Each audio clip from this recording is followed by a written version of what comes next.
And we are back. Phil Williams, Rightside Radio. Solid conservative, just plain right. Man, saving the world one soundbite at a time. All right, we're in the studio right now with the Secretary of Common Sense, publisher of the Trustful Tribune, Scotticus Buttram. And we got a caller on the line, Scott, so we're going to go ahead and take a call real quick. He probably heard what I said about the overtime tax. He may be calling to either agree and or disagree. I don't know yet. We're going to find out. Mark from Athens, are you there? Mark from Athens, how you doing?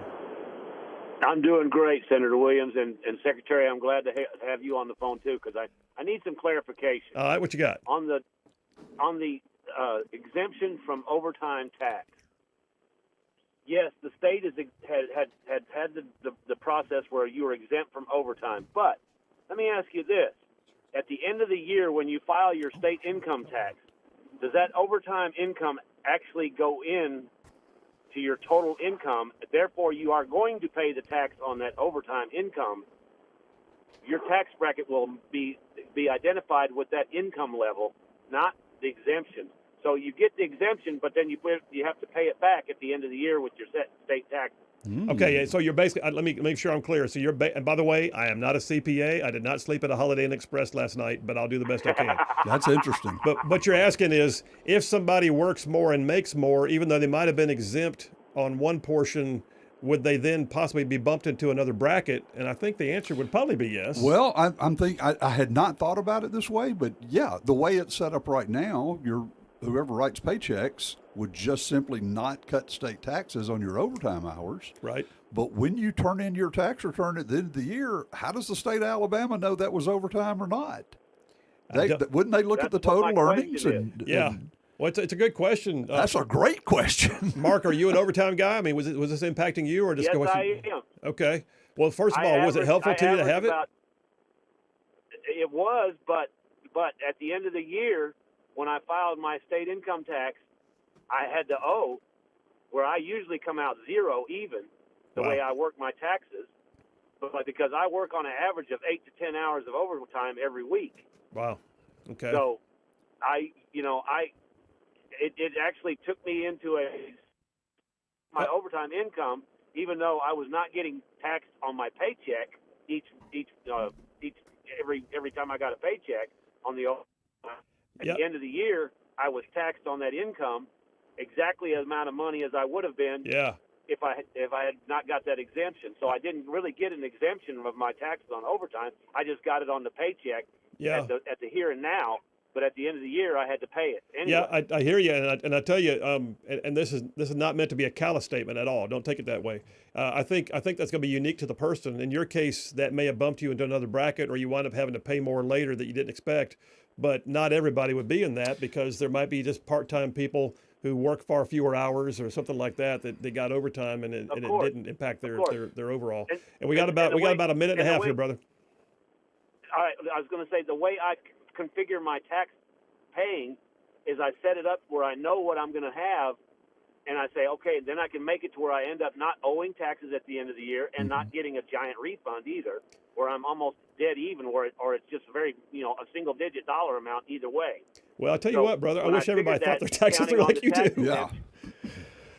When I figured it up with that tax exemption, I thought I would not be owing anything, but then because of the way it was worked, at the end, I ended up owing hundreds of dollars in taxes on my income. I wish I only owed hundreds of thousands of dollars. I'm just kind of floored that this is the first time I've heard this. This is a very common sense thing, no pun intended. It is. This makes sense to me. Common sense. Yeah, well, you just improved my level tremendously. I didn't think of this more. That's a really, really good thought. Mark, we got to leave it there, man. Thanks for the call. Appreciate you. Thank you. All right, take care.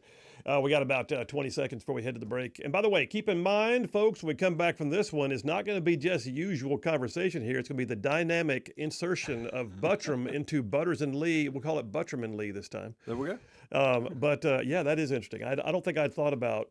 Never crossed my mind. But I guess it's also, it's going to be the individual. It's not going to be across the board.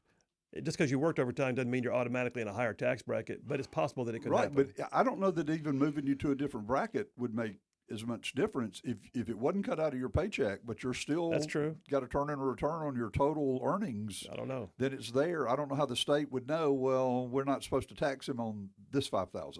It was all overtime money. There's a reason why I'm not an accountant. Yeah, me too. Me too. But there's that. All right, coming up next, our female Boudreaux from up yonder in Huntsville Way, Lee from Huntsville, calling in to join us for a round of what today we're calling Buttram and Lee. Y'all stay tuned. We will be right back.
Hey, all you Rightside ruffians out there, you are listening to Rightside Radio, solid conservative, just plain right. I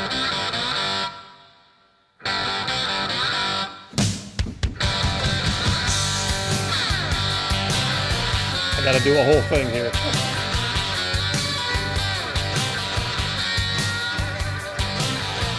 And we are back. Phil Williams, Rightside Radio, solid conservative and just plain right. Covering down on some major ground across the southeast U.S. of A. Y'all don't talk about this show. Whew. It goes like from Huntsville back over to Chattanooga. I'm talking about from Tuscaloosa back over to Gadsden. All the way down to that lovely little village on the plains we call Auburn, straight across the border from there to what we now get to call once again Fort Benning. And then big old patches of North Georgia and Mississippi thrown in just for good measure. And that's just the radio. And then we got all our footprint out there on the internet. You guys stream the show every day, and we love you and we appreciate it. Thank you very much. All right, once a week we do this thing.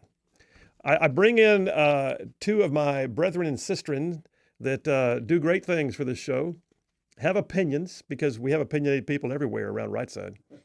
And we do a segment we typically call Butters and Lee, but today I got to make a change. So I'm going to call the roll, first of all, on the line with us. The diva of opinions, the lady who is not afraid to share those things which mean something to her, whether people want to hear it or not. Lee from Huntsville, how are you? I'm good. Well, I'm glad. All right, and then turning my attention to the man sitting to my right now, that would be the Secretary of Common Sense, publisher of the Trustful Tribune, Scott Buttram. How are you? I'm doing well, Phil. Well, I pronounce it quorum. We're going to do some Buttram and Lee. All right, you guys, y'all know the rules. First round is me asking questions. Y'all have answers. We just wait and see where the chips may fall. In the meantime, let me just get started. So, first question for you. The Catholic Church has a new pope.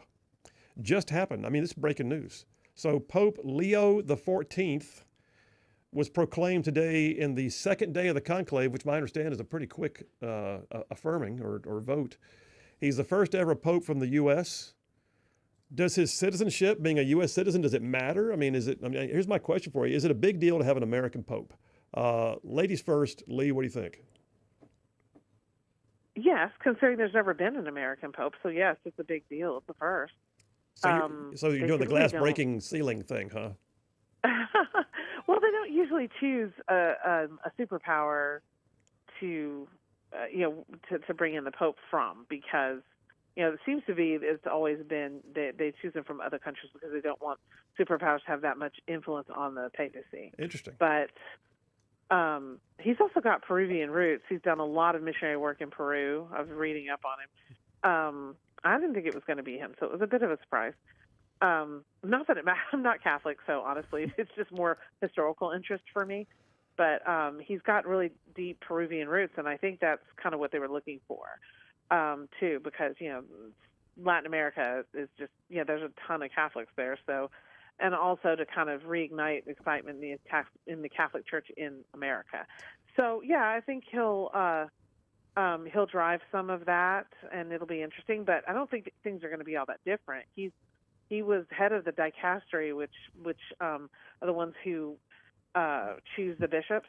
Yeah. And I think he's just going to be more of the same that we've seen before as far as policy. Okay. Well, we'll see. So what say you, Mr. Secretary? American Pope, does it matter? What do you think? Well, how long did Lee go on that answer? Well, she filibusters quite often. Oh, come on.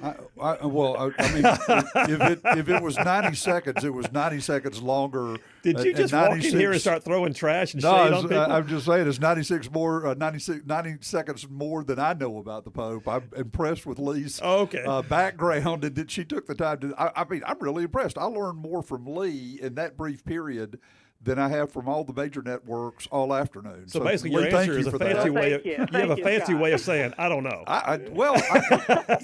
My question is, my answer will be overly simplistic because I'm a fairly simplistic person.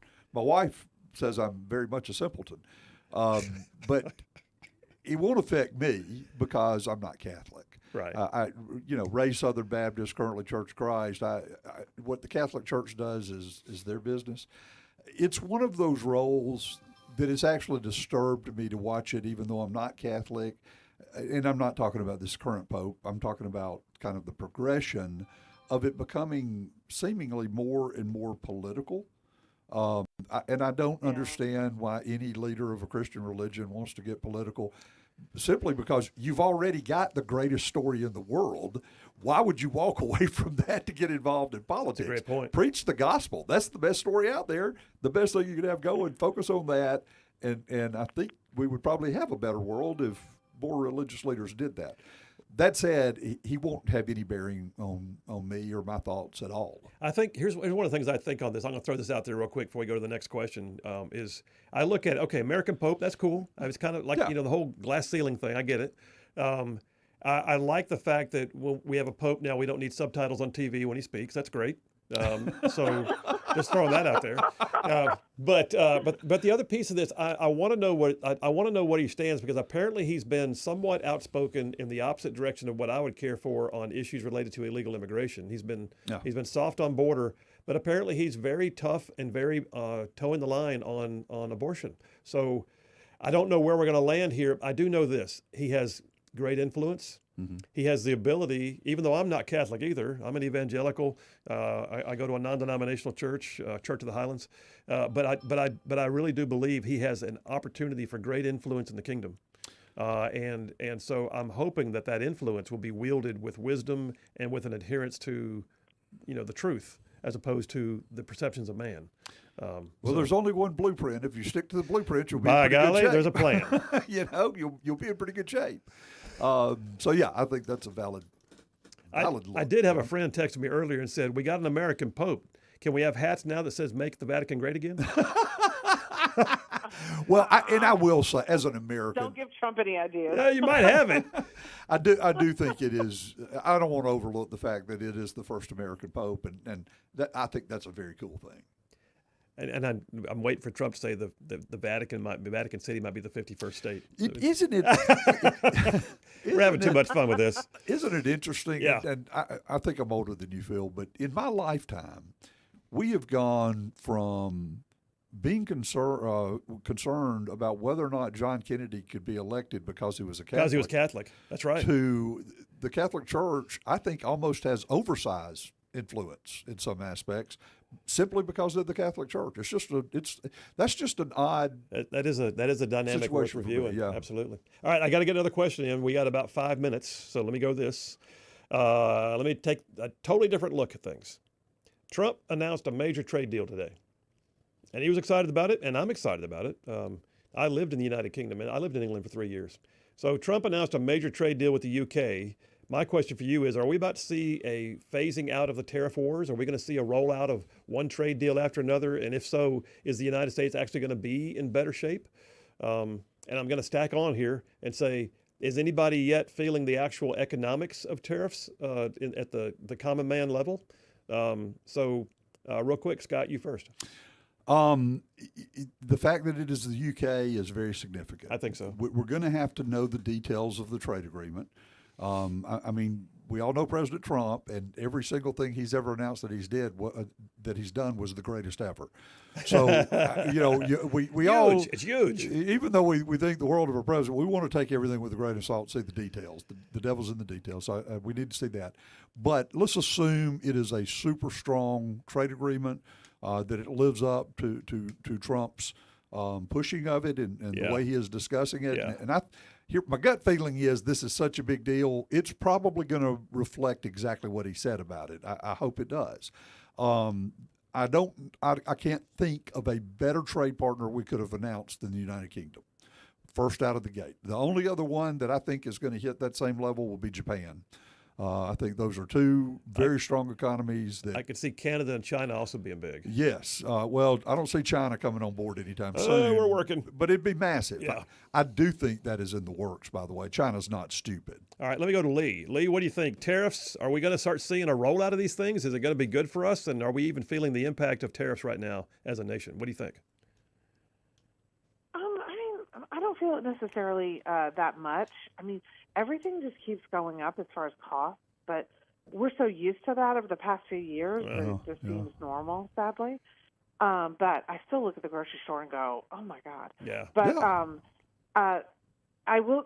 So I think the British tariffs, the UK tariff agreement, will be kind of the bubble, and it'll pop, and then all these others will start coming through. There's a moratorium until what, July? Yeah. I think he's going to have most everybody that matters at that point. I do too. And I will say this: China cannot hold on.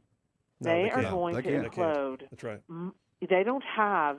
They can't. Like, they depend on us more than we depend on them. Yeah. So they're going to have to come to an agreement, but Trump is going to have to figure out a way to do it to where they save face, because it's so important to them to look, Xi Jinping can't look like he's a failure to the people. He has to look like, he really stuck it to Trump. So they're going to have to figure out a way to make all of that happen to where everyone is happy. What we've already seen, though, is that China did do some carve-outs already for tariffs. Like, there's certain things already going, okay, we won't tariff those things, which it's because their economy relies on them. Yeah. Exactly. They're not dumb. They're saying, okay, well, how about this? We'll stay afloat. But the thing is, they can't do it as long as we can. We can hold out longer than they can. It's going to hurt a little, but and maybe you can't get the cheap crap from China. But I mean, Temu. Honestly, and what Trump, I'm sorry, but what? Because I said crap. I'm sorry. No, I said they shop on Temu. Temu. Oh, yes, exactly. Temu. They should rename themselves cheap crap from China. That's what they are. But I'm saying they need to. China needs it, and they're going to find a way to make it happen. And I think probably before July. They may hold out till near the end, but I think they'll get it done before that moratorium ends. I tend to agree. I think we're headed down a road where you're going to start seeing one rollout after another. I wouldn't be surprised if they had a montage of rollouts. Right. Like, we'll have rollout day and tell you all of them. It's going to. The other thing that's interesting too is, Brexit occurred and the United Kingdom is not part of the EU per se, right. and they came out the gate with a strong thing. I bet the rest of the EU is going to be going, oh crap, all right, we got to do this. Well, they weren't happy with the UK talking directly to us. So that's. Sorry for your luck. Yeah, and hey, Lee, I love the point about it is important to find a way for China to save face. That is very important for them. And as strange as it sounds, I think Trump's good at that. Okay, if you keep building her up, there's going to be no living with her. Well, she and I are taking over the ship next week. All right, we got to go take a break. We can change the name of the show to Butcherman Lee. I know. It's like Butcherman Lee on the right. That's where we are now. All right, we're taking a break. We're coming right back. Phil Williams, Rightside Radio. Another round of Butcherman Lee. We'll be right back.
And we are back. Phil Williams, Rightside Radio. Solid conservative, just plain right, just making common sense like a superpower. I mean, like we're pulling pins on truth grenades in here. By the way, got to tell you guys, it has been confirmed I'll be on Newsmax on Saturday morning at 11:30 Central Time. So tune in if you want to see me opining on Newsmax. In the meantime, let me jump back in with a round of Buttram and Lee. This is where we flip the script. And they ask me questions, and I wait with bated breath to see if I actually have an answer. So I'm going to go guest first this time. Mr. Secretary of Common Sense, Scott Buttram, what is your question for moi? My question is, we're back home in Alabama now. Okay, all right. As you know, I've complained quite a bit about our supermajority Republican House and Senate in Montgomery. In my concern, you and I were talking about a couple of bills earlier. One that I did not feel like the legislature researched very well before they passed it. Right. I think there was another one in the Parental Leave Act. I don't think anybody even bothered to Google it. It was an AEA bill that was passed with practically no resistance. That was an awful whatsoever. bill. Yeah, and only 5 people voted against it, which tells me nobody read it, nobody Googled it, nobody realized what a boondoggle it is. You were there in 2010. Yep. When we finally turned away from the dark side, voted in our first Republican majority in 150 years. Is this what when you look at the current Republican House and Senate, is this what you envisioned in 2010 when you were part of that big takeover? No. I'll give you a caveat to that. Is it did I anticipate a supermajority growing over time? Because we had a bare supermajority, right, and now it's a supermajority. So I did envision that we would turn more red. What I did not envision was what I would call a sort of a watering down of the will to fight. Right. And I've hypothesized about this several times. One of the things that I think is missing right now is that virtually no one is there now who was there in 2010. There's a couple, there's a few, but the vast majority. I mean, in fact, really over half of us left after 2 terms. Yeah. I was one of the first to announce that I was not going to run for a 3rd term, and I was asked by Brian Lyman from the Montgomery Advertiser at the time, "Why are you leaving?" And I said, "Because everything I ran on in 2010 has been done." I mean, I literally had a list of things I was going to run for, and we did them all. But that being said, I really feel like the class we have now has massive more potential than they give themselves work to do to achieve. There's some good ones in there. There are, and they take the lazy road too often, and I think that's partly because, here's my hypothesis, because they've never been in the true fights that we had. They have not been they have not had the teachers union beating the crap out of them. Right. They've not had millions of dollars spent against them in every primary. My second race, the teachers union hated me so much I had to raise and spend up to $770,000 just for my Senate race. My opponent raised enough to where it was about a $1.6 million race just for one state Senate seat. I was the 3rd most expensive race in the state. And so anyway, what I'm saying is when you don't have a fight, you get lazy. Right. And I think right now we're looking at a class that has not had to be in the trenches and getting bloody as much, and therefore they're losing some of the moxie it takes to do the things they need to do. Yep. So it's like they're losing their testosterone. That's well put. just saying. All right, I hope I give a good answer to that one. But let me jump over to Lee real quick. Lee, we got about 3.5 minutes. What do you got? And I agree. You know, you can't get me started on the Alabama legislature. I know where you stand, sister. So lately, especially on social media, you've been seeing a lot of racially charged things being heavily promoted, like the Austin kid getting stabbed in Texas, this woman saying a racial slur on a playground, this guy just running over a policeman for no reason after his son was shot when he was committing crime.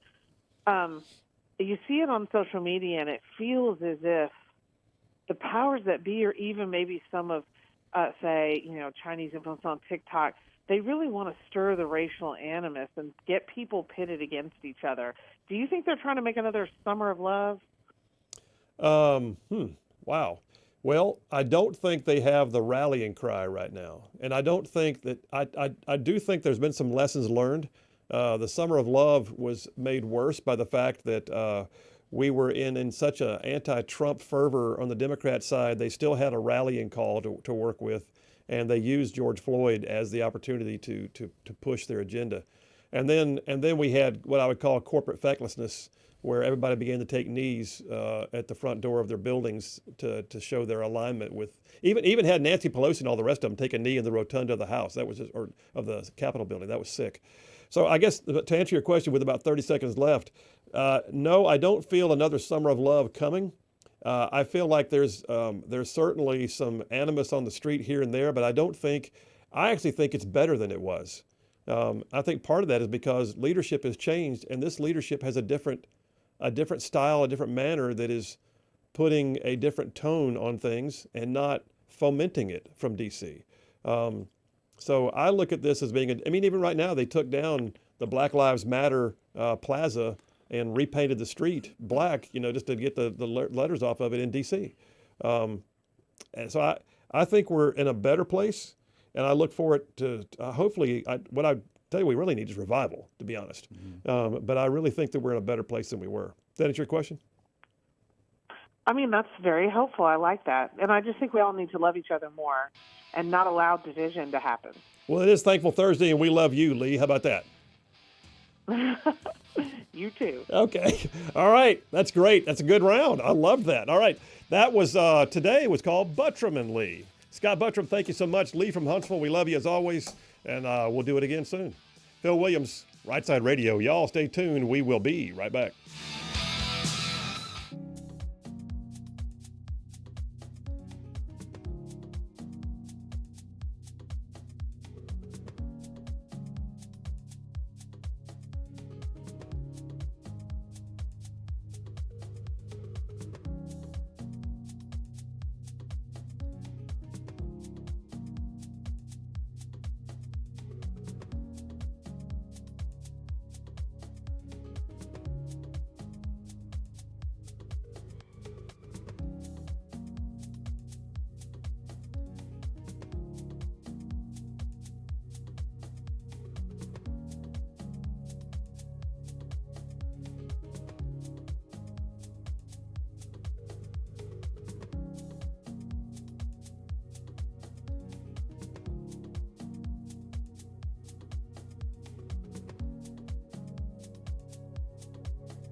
You're listening live to Rightside Radio with Phil Williams. It's hard to go wrong when you're on the right side.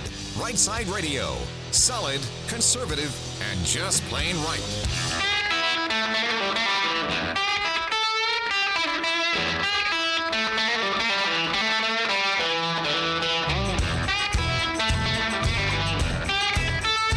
Alabama and Tennessee's news talk leader, Phil Williams, here live in the Right Side studios. Man, we got the local, the state, the national, covering down on all the issues. And oh yeah, like the dude just said, solid, conservative, and just plain right. Well, welcome to hour number 3 on a thankful Thursday.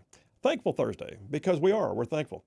I'm tell you what, I'm thankful for that last hour. That was a hoot. I enjoyed that. That was fun. That was fun. I mean, y'all couldn't even see how much we were cutting up during the breaks too. Yeah. But yeah, Scott Buttram, if you're on Twitter, on X, first of all, make sure you're following us. You can follow me at SenPhilWilliams. That's SEN, SenPhilWilliams. You can follow us Rightside Media also. We live stream on X as one of our platforms. But then the other thing is go follow the Secretary of Common Defense. Common Sense.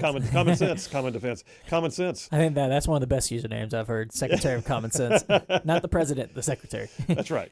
That's right. He's a Secretary of Common Sense. But yeah, he's Scott Buttram. He's a good dude. And he's always got some good stuff on his social media too. And I tell you what though, I love too the fact that, and I don't want to just keep talking about him per se, but he is very dialed in to local. I mean, he runs a local paper.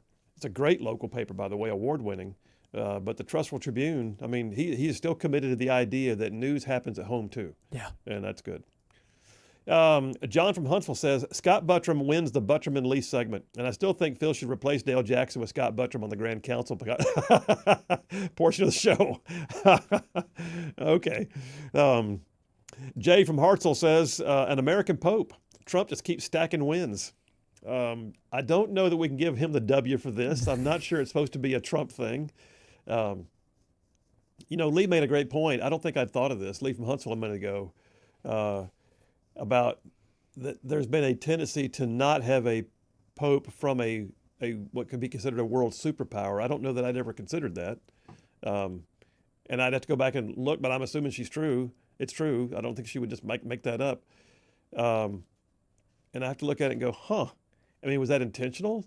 Because if that's the case, then they're not just picking because this is the right one we have been told by the Lord. They're saying, let's make sure we don't get one from here.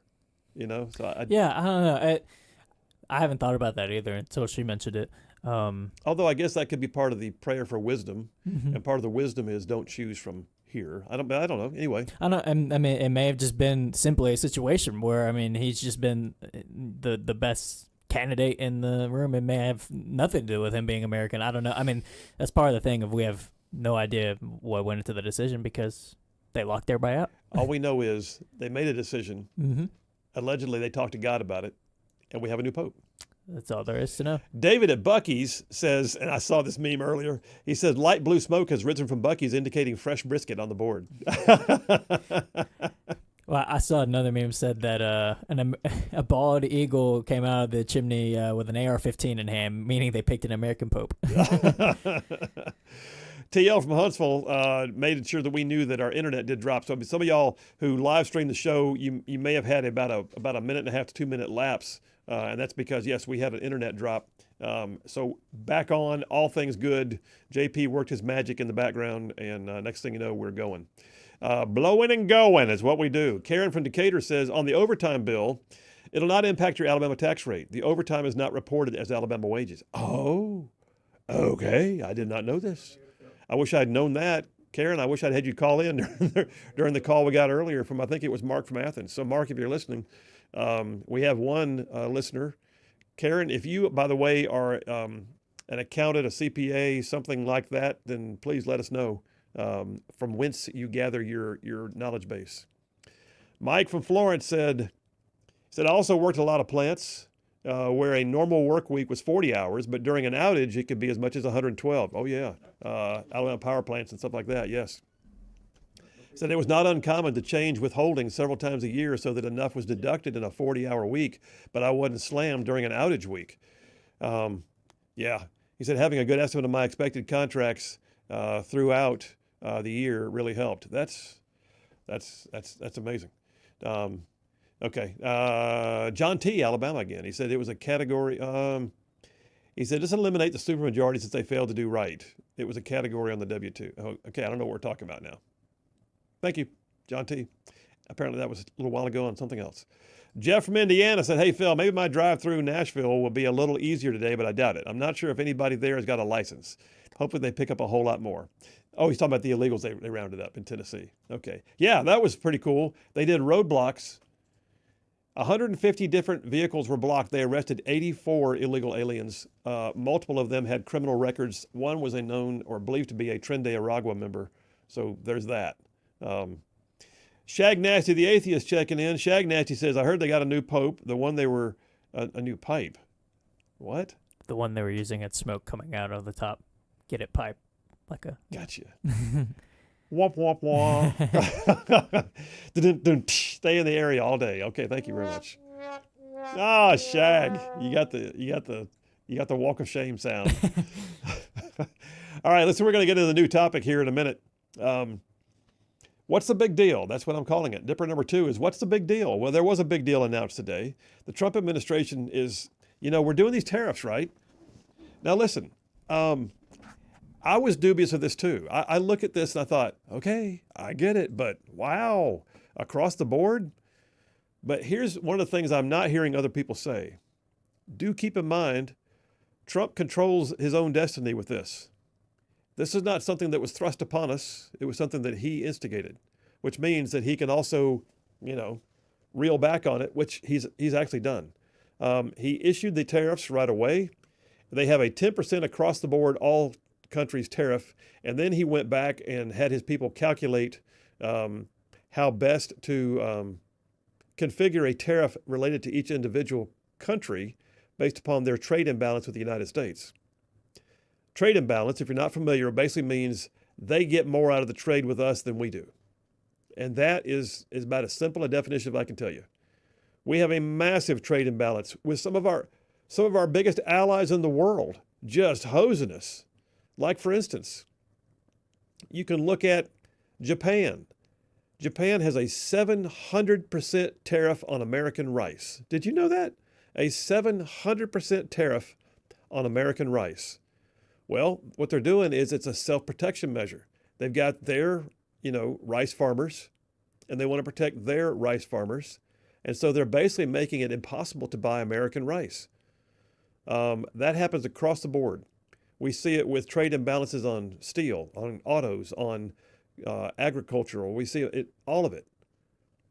We even see it on energy sector. We see it on things that are mined. We see it on all of it.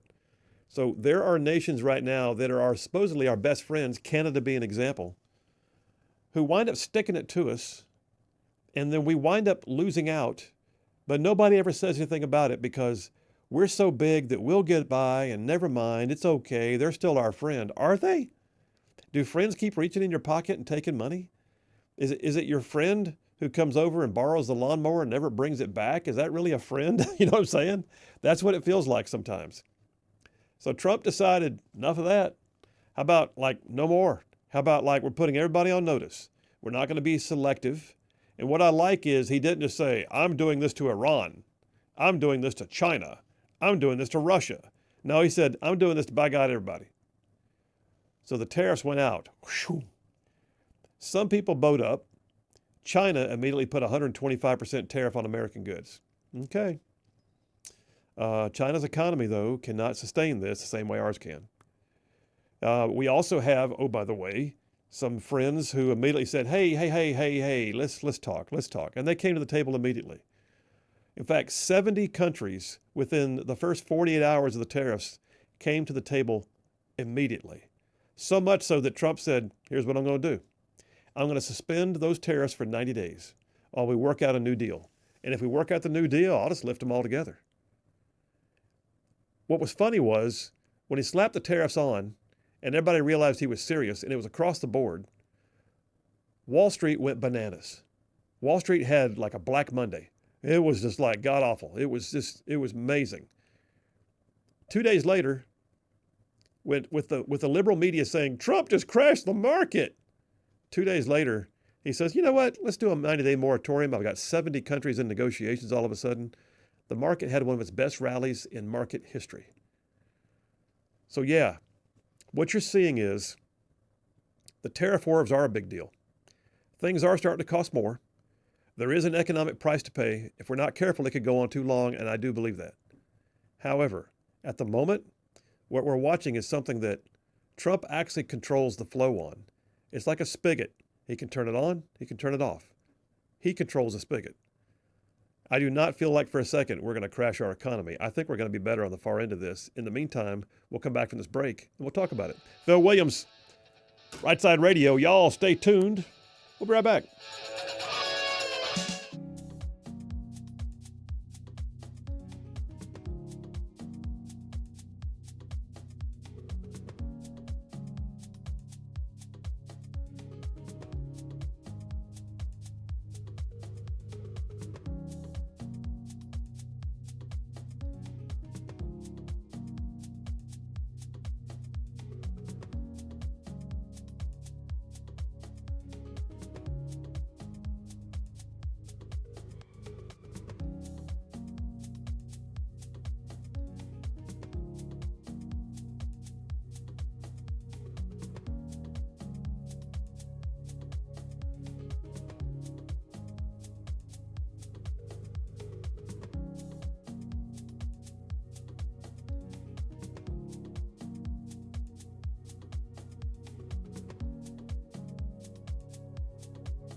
And we are back. Phil Williams, Rightside Radio. Solid, conservative, and just plain right. Just saving the world one soundbite at a time. So bottom line is we've got plenty to talk about here with trade. But I just got handed to me by none other than JP a list of the UK trade deal things that I'll get into here momentarily. Let me tell you a couple things, though, to think about. Just so as you know, experts agree, and these are even on conservative venues, experts agree that we are staring at a potential of what's known as stagflation.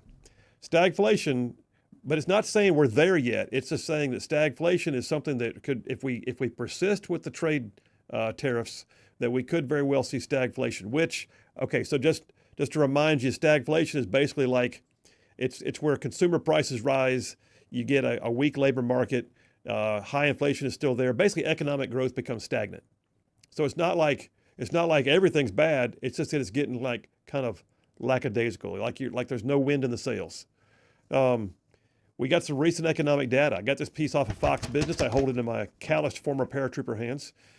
Recent economic data has added to the concerns about the potential onset of stagflation. Data released last week by the Commerce Department shows that U.S. gross domestic product contracted at an annual rate of 0.3% in the first quarter. That's the first time it's contracted since 2022.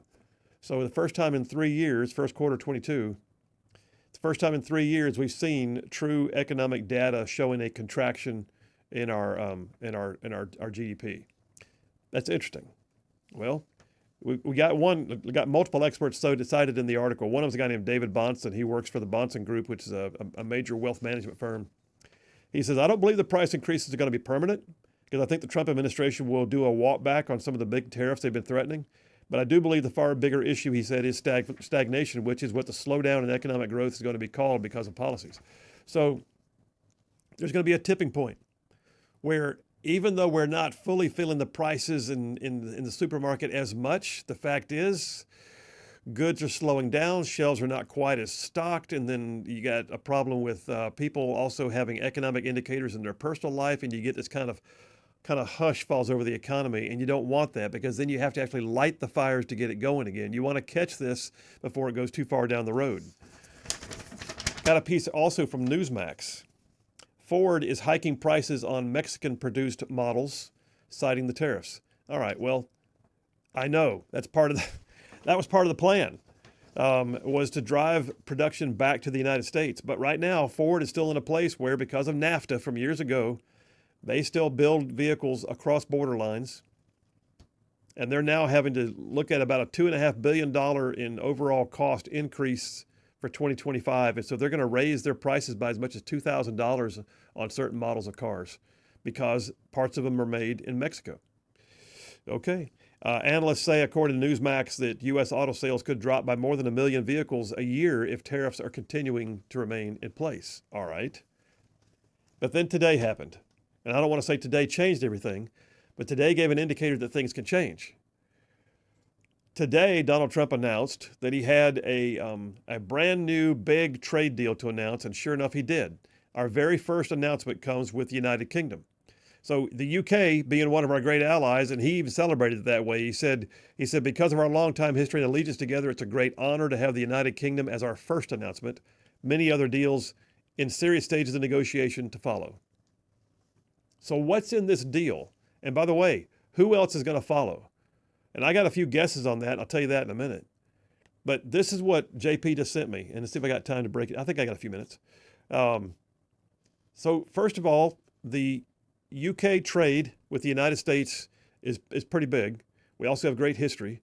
But we now are being given unprecedented access to the markets in the UK for everything from ethanol and beef and cereals and fruits and vegetables, things like animal feed, tobacco, soft drinks, chemicals, machinery, all kinds of stuff, things that were limited in scope because they over-tariffed to keep our goods from flooding their market where they wanted to work with their domestic providers. We're now being given more access. Airplane parts. We're just watching, Boeing is getting a big, like a $10 billion procurement order now. Quotas on UK auto exports. Pharmaceuticals. securing the supply chain for pharmaceuticals back and forth. Steel and aluminum. We're putting tariffs, but we're putting quotas in. So you can't, at a certain point, they won't be able to tariff because they've hit a quota. We're watching like this. UK did have tariffs on American goods at 5.1%. They are dropping theirs to 1.8%. The U.S. was down at 3.4%. We're, for at least a while, going to be increasing our tariffs on their goods to 10% to try and even the trade imbalance. So that's significant. What we're looking at is we're going to generate roughly $6 billion in revenue to the United States just on tariffs with Great Britain. At the same time, we're going to see $5 billion in new export revenues, sending things over there that we weren't able to send much of before. Okay, that's the way this works. It's like just swapping stuff back and forth, but making sure one side is not getting the lion's share of the swapping. If you're going to work with us, if you want our stuff, then you got to quit making it burdensome for our stuff to even get there. And if you want to send your stuff to us, just understand, if you're going to make our stuff hard to get, we're going to have to make your stuff hard to get. And we'd rather just even the playing field. And that's what just happened today with Great Britain. Now, when we get back from the break, I'll tell you, there's a few other countries in the wings right now and a few other trade negotiations that are ongoing that I think are pretty interesting. And I'll tell you who they are, and I'll tell you what I think may happen. But I'm not going to be a bit surprised to start seeing more of these rolling out. He says they are. I don't think it's puffery. I think it's real. But we'll talk about it. Phil Williams, Rightside Radio. Y'all stay tuned. We'll be right back.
Hey, all you Rightside ruffians out there, you are listening to Rightside Radio, solid conservative, just plain right.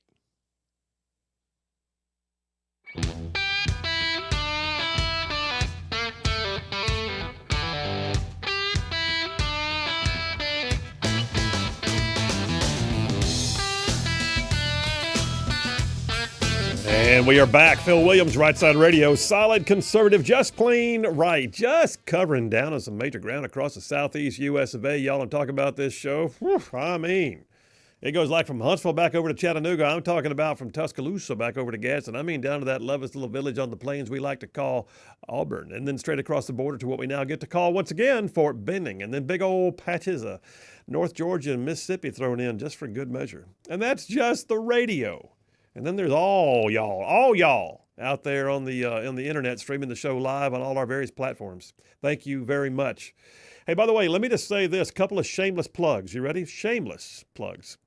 First of all, we do a lot here at Rightside Media. So Rightside Radio is this one production of Rightside Media, the overall company. I'd love for you to please check out our website, rightsidemedia.org. You got all our stuff on there, all our podcasts. You can live stream the show from there. You got our social media connections. You got our shop on there where you can buy coffee mugs, T-shirts, hats, all of it. So yeah, check out rightsidemedia.org.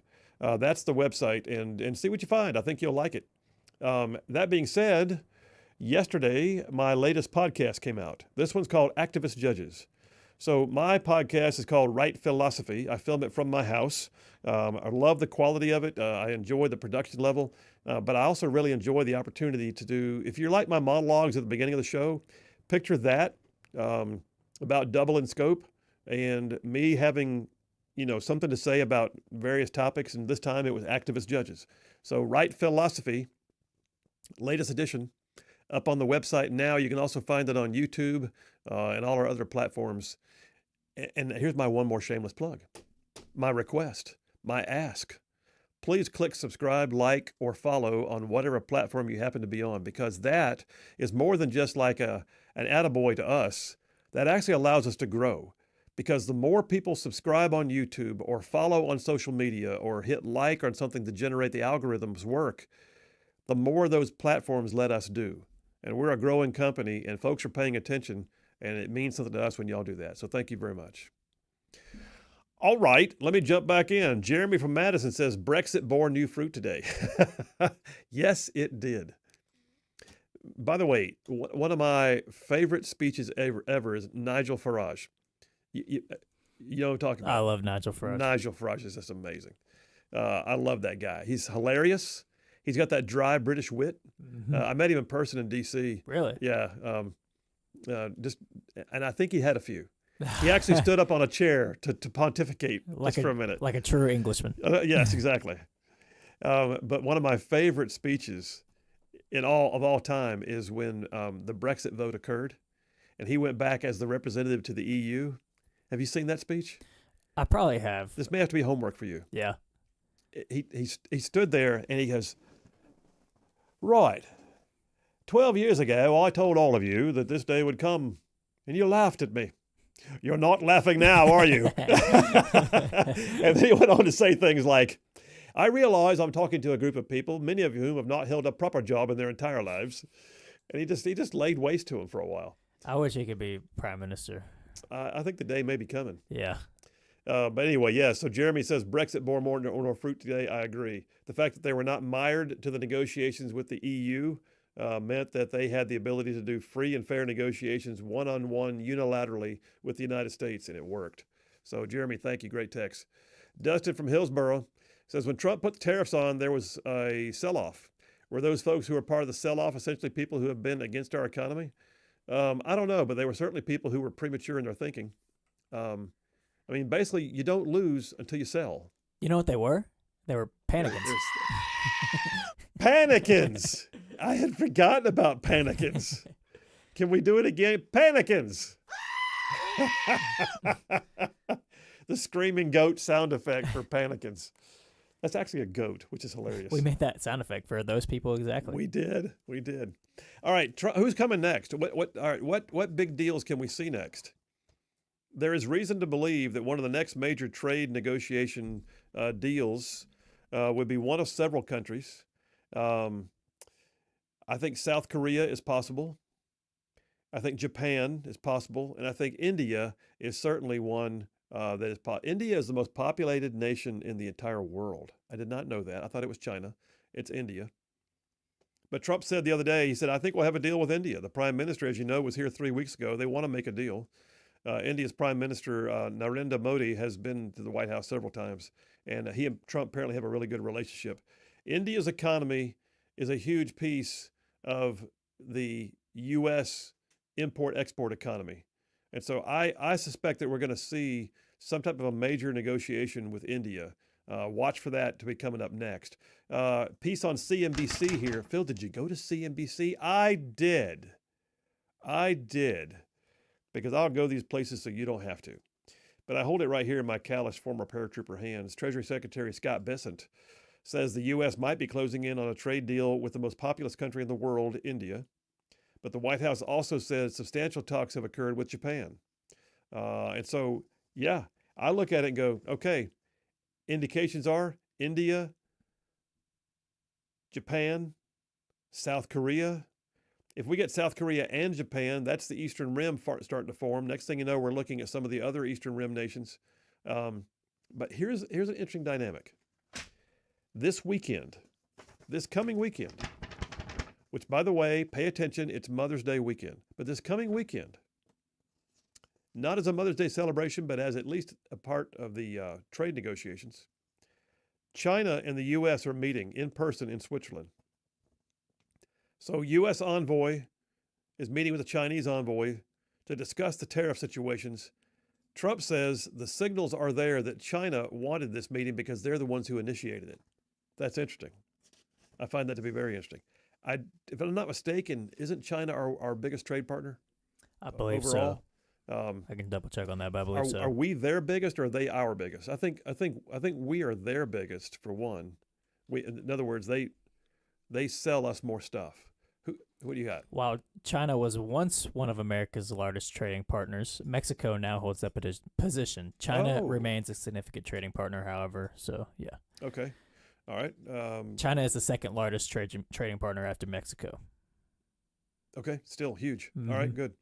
The U.S. announced on Tuesday, according to Reuters, that Treasury Secretary Scott Bessent and his trade representative Jameson Greer will meet with China's top economic officials on Saturday in Switzerland, making an initial step in potential negotiations over a blistering trade war that's disrupting the global economy.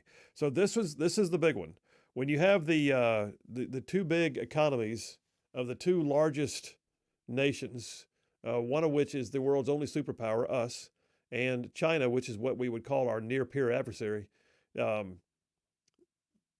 that's gonna have the most impact on the economy. But here's the thing: all the other trade deals, if they are ancillary, well, they're not ancillary. Each one has their own meaning.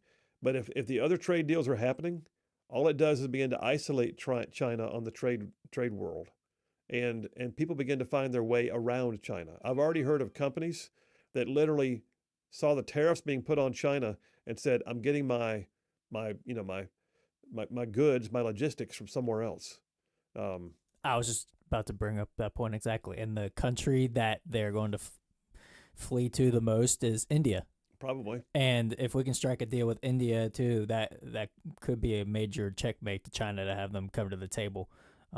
So I don't know. The supposed trade war that everybody's freaking out about, if these deals start to rack up, I could see us coming out on top against China with it. Yeah, I agree. The article I got here from Reuters also says China had indicated that the U.S. had asked them to come talk. Trump's response to that was, they said, we initiated? I think they ought to go back and study their files. Asked if he was willing to reduce the tariffs to get China to negotiate, Trump said no. That's like saying, hey, will you promise them something ahead of time? No. He said, we were losing with China on trade $1 trillion a year. More, actually, Trump said. You know what we're losing now? Nothing. That's not bad. So, yeah, the planned talks come after weeks of escalating tensions. I get it. By the way, the press made a big deal about baby strollers. Did you see that? I did not. Baby strollers. Doesn't surprise me, but this is why the other day we had a soundbite with Trump doing a interview with Kristen Welker from Meet the Press, ABC. Anyway, mainstream media girl. Boy, that sounded very. I'm so sorry. Was that sexist of me? Yes. Mainstream media person. All right, my misogynist self is going to go ahead and continue. But the bottom line is, Trump did an interview with her, and he said, "You keep talking about things like strollers. Why don't you talk about how great gas prices are right now? Why don't you say, Mr. President, look what you've done with gas prices?" But no, all you want to do is talk about baby strollers. Baby strollers don't drive the economy. Now, that's his point. So Bessent said the administration is considering exempting car seats, baby strollers, and cribs from the 145% tariffs in place on China. So I guess we get a lot of our baby strollers. I was about to say, I mean, the world of newborns is struggling because now they're having to use an older baby stroller. Yeah, I tell you what, here's the deal. Go on Craigslist, buy you a used baby stroller, just clean it, you'll be fine. Just saying. I had no idea we were such a... we got so much of that from China. That's news to me. I did not know that. But then again, I'm not a parent, so they are the hub of baby strollers around the world. All God's children have been raised in a Chinese baby stroller. Danny from Madison says, "We just want to let you know that I was tuning in pretty heavy traffic with a lot of people around when your screaming goat sign went off, and it scared the blank out of me, and I locked up my brakes." I am so sorry, Danny. We probably ought to give y'all more warning. I think that's the second text we've gotten about that exact thing with the goat, about people being in traffic and getting scared. Yeah, so here we go. Public service announcement. Brace yourselves. Panicking goat sound. Oh, wow. Shag Nasty the Atheist checking in again. He says, when we get all this tariff money, it's going to be spent on healthcare and modernizing infrastructure, right? It'll be spent on all kinds of good things, Shag. That's what we do. You know what? Most importantly, we'll get spent on is getting rid of our debt. So there you go. But yeah, okay. Here's the other thing too. When you say tariff money, I assume you're meaning just the tariff revenues, but the revenues that come from the companies exporting their goods is money to the private sector. So if we see an increased market share for U.S. products around the world, that creates more private sector revenue. The tariff revenue, yes, that goes to the Treasury, but the private sector, they just get to grow. By the way, quick soundbite here, soundbite warning from Jeremy from Madison. He says 565 West in our Huntsville market is at a standstill. So, okay, that means heading towards Decatur. If you're leaving out of the Arsenal or heading, west on 565, and at some point it's a standstill. I hate to hear that. Y'all be careful on the road. In the meantime, I'm taking the last break of the day here on a thankful Thursday. Phil Williams, Rightside Radio. Y'all stay tuned. We will be right back.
And we are back. Phil Williams, Rightside Radio, solid conservative and just plain right.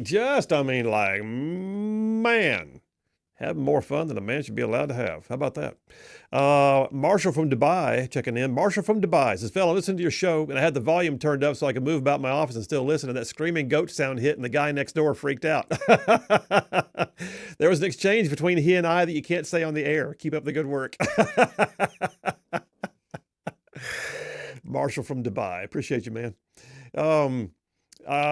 Mike from Florence says, I got a brand new pre-tariff quick fold with rain cover and sunshade stroller from China for $250. And if I can't sell it soon, I guess I'll have to go down to the park and find something to put in it. Wow. Oh, that was kind of got ugly there towards the end. I'm just now that I realize what I just read, but I hear you. I mean, you might want to sell that on the black market, dude. You got some stuff. Apparently you got the goods. Lisa from Huntsville says, I think it'd be easier to list the things we don't get from China. As far as baby strollers go, I'm not sure who's buying these high-end strollers.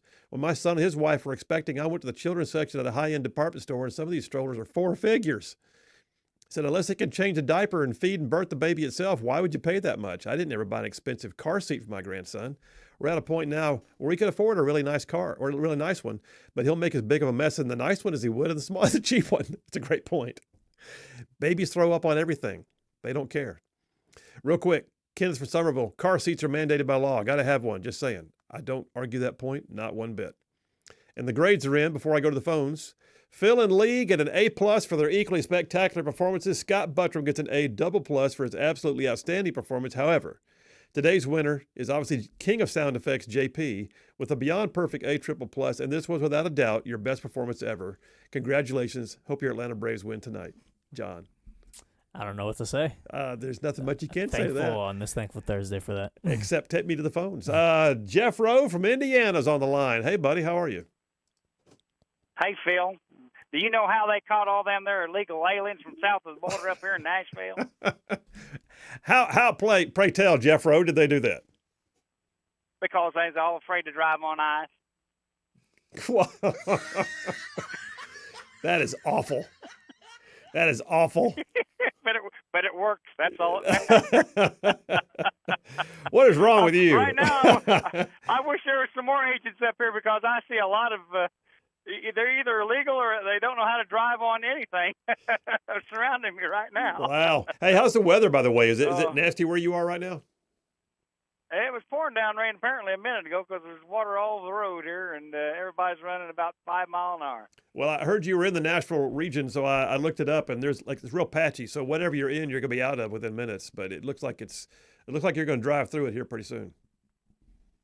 Yeah, just as well be driving on ice right now because that's about how they're going. Oh boy. Well, listen, all this stuff we talked about today. What do you think about all this stuff?